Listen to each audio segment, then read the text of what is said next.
Hello, this is Ricardo de Souza, and this is the final part of the training on the new IATF Tracker. We're going to see the final veto and the final approval, okay? So let's go to the tracker. We have here the audit list. So I'm accessing as myself, Ricardo de Souza. I'm going to close this, impersonate Mosen, because in the Veto 2 process, the start is the upload of the documents. So now I'm logged as Mosen. I can access the tracker by clicking on View Trackers. We have the IATF Audit Tracker. We're going to click on the audit list, and our project is the first one here, okay? So we're going to work on the Veto 2 and the approval. So with the Veto 2, we see that we have the due date, which is in August. We have 81 days left to complete. We're going to complete today, May 31st. But it's pending. We didn't submit the documents yet to SAP, so that's why it is pending. Remember, the tracker tracks the completion of the actions not by the auditor on workflow, but by the administrator, certification manager, when documents are uploaded to SAP. That's very important to emphasize. So we completed the mini workflow, we completed the Veto 1 process, we have the date here, and as we just saw, we don't have the Veto 2. So the first thing that the auditor needs to do as per the process is to tell the software whether the document completed, the client completed the non-conformity management process.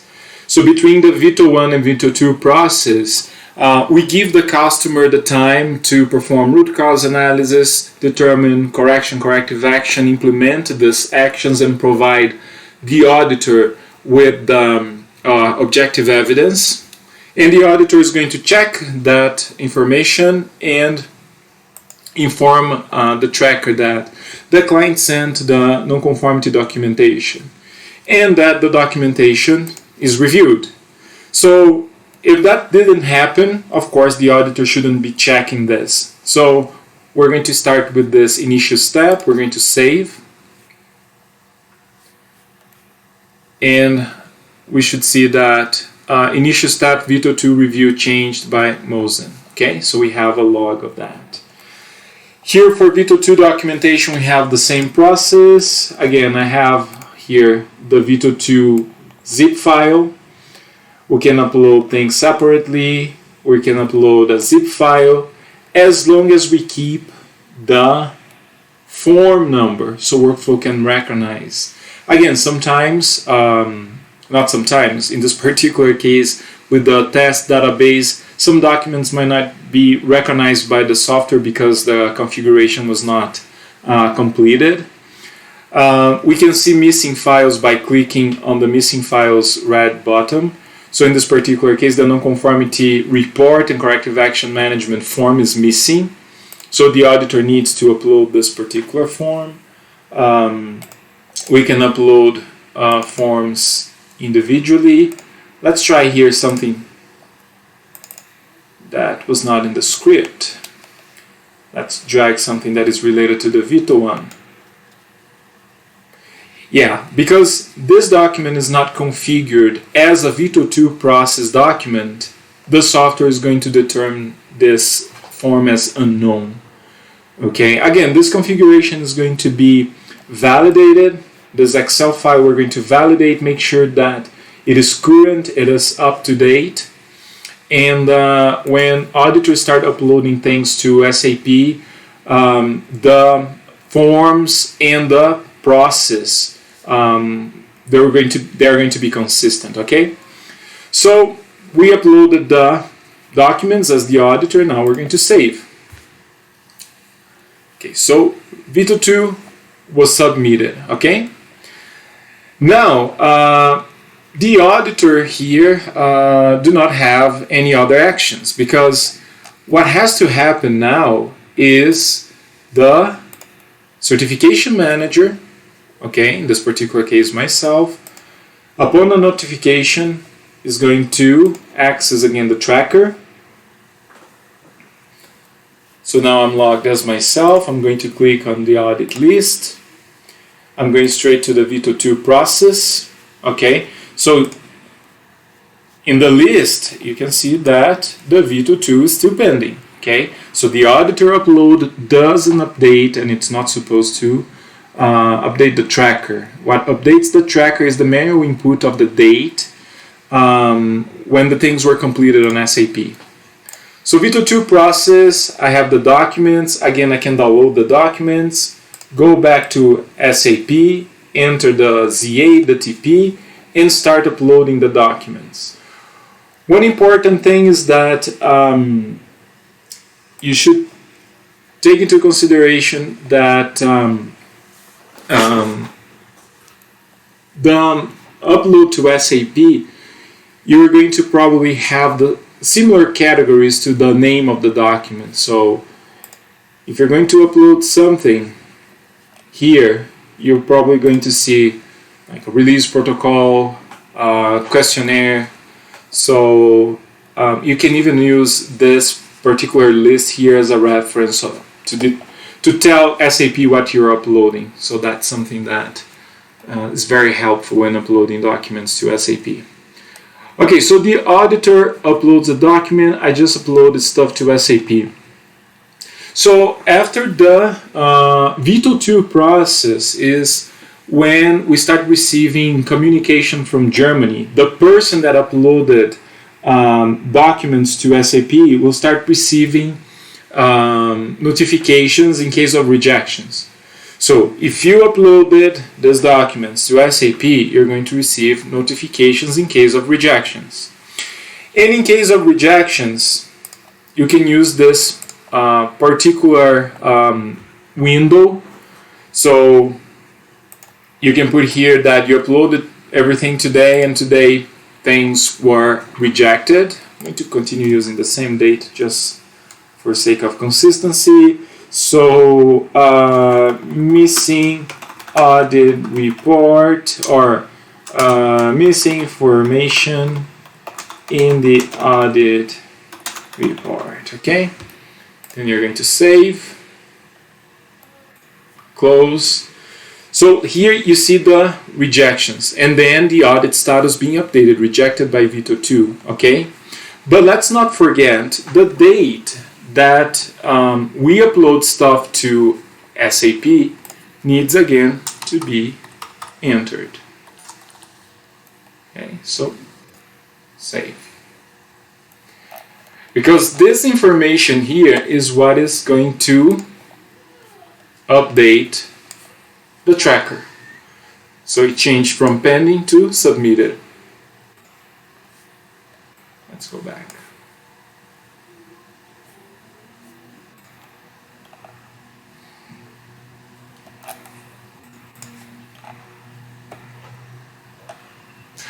Okay, so once the rejection is communicated here, workflow will send a notification. Let me drag this. And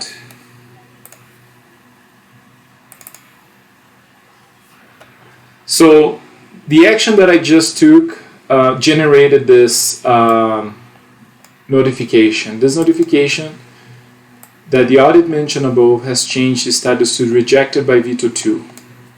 Okay? So the auditor shall upload additional documents or provide the necessary corrections.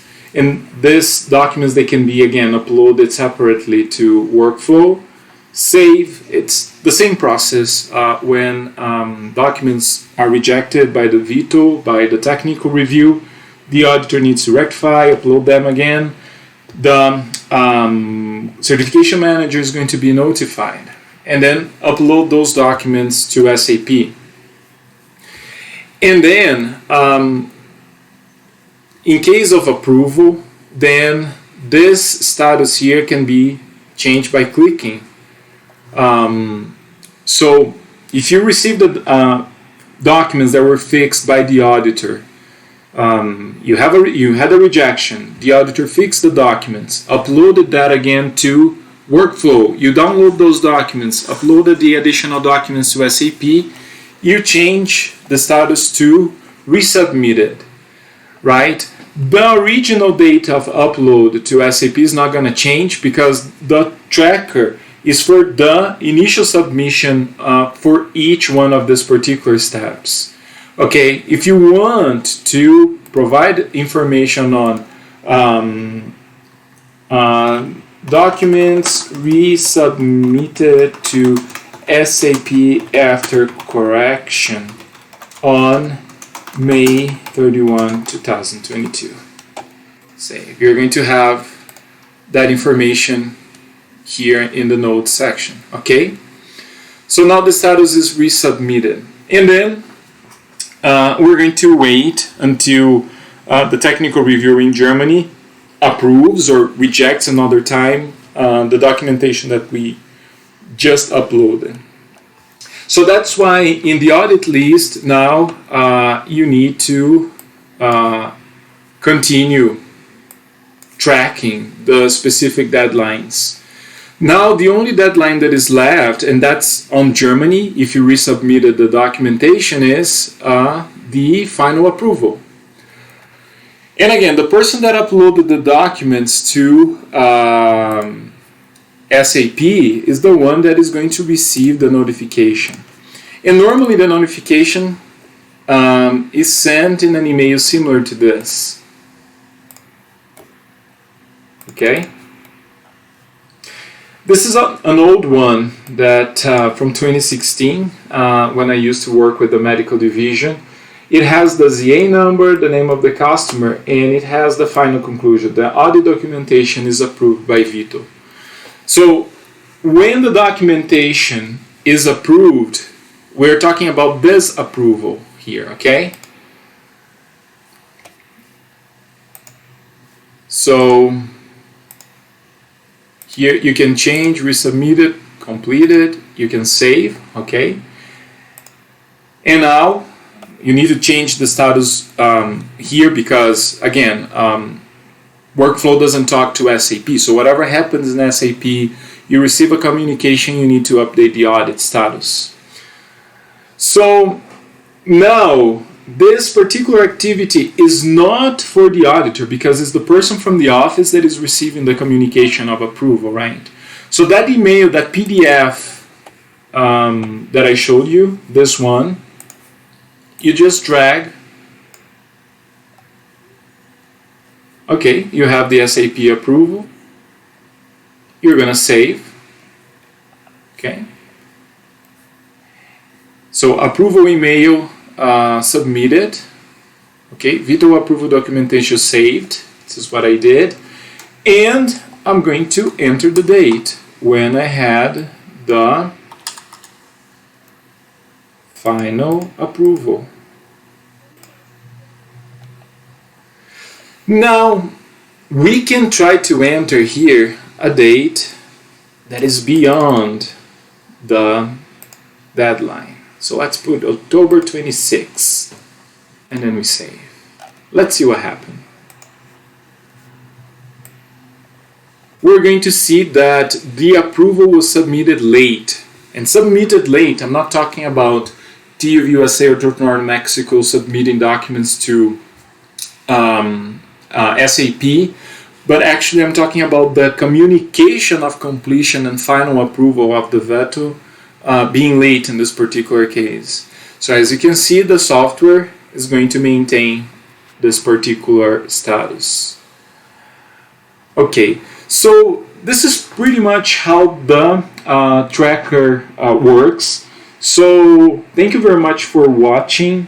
The certificate is also sent by Germany via email. So the person that uploaded everything to SAP is going to receive an email with the IATF certificate. It's a PDF file. And then that file can be uploaded to workflow through the generate certificate screen. Okay. And then here we have A. Raymond, Fastener, Mexico. Okay, so it's the project that we are working on because we completed this particular process, the approval. The project showed up in the Generate Certificate screen. And then this is the same process that we used before when we have a certificate. So the PDF of the certificate that was sent by Germany can be uploaded to workflow. Okay, let's select PDF. Okay.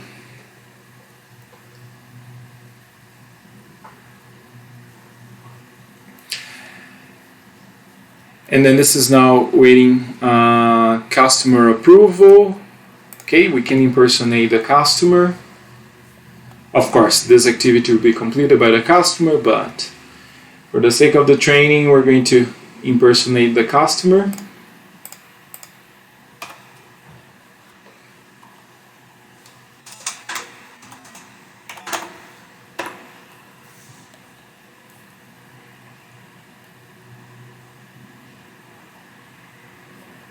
Okay, so because this is a TÜV Nord Mexico customer, we have the dashboard in Spanish now, and we're going to approve the certificates. Okay, we're going to accept the certificate. We can see the information that was uploaded. I uploaded the same PDF file of the email communicating the approval, but of course you're going to upload the certificate, not the approval letter. And then we're going to accept the certificate. Okay, so when we unimpersonate and we go to generate certificates, now we're going to be able to waiting to upload the final, right?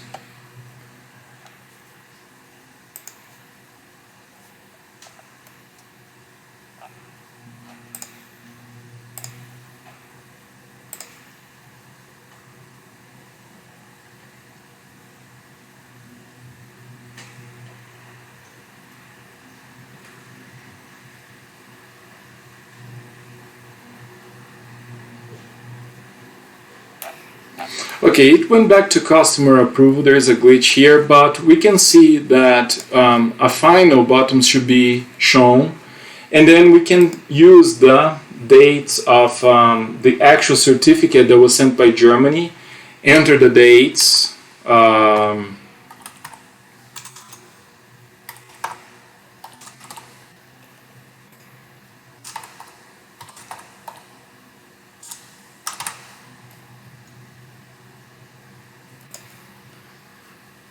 we can, when we have physical certificates, we can enter the date when it was printed, when it was sent. Since we have that as a PDF and we don't actually print in the office, I'm going to use the same dates. This is a tracking number in case you're sending that via mail, UPS, and then you can upload the final certificate, okay? And then upload the certificate. So this process already exists in workflow. We had here a glitch in the test software, but in the live software, this is how we are currently doing the activities. But the main purpose of the training was the presentation of the tracker. So now you saw the whole process from scheduling firm to issuing the certificate in these 5 videos. So if you have any question, please let me know, and I hope that the tracker works well for you. Thank you very much. Take care now.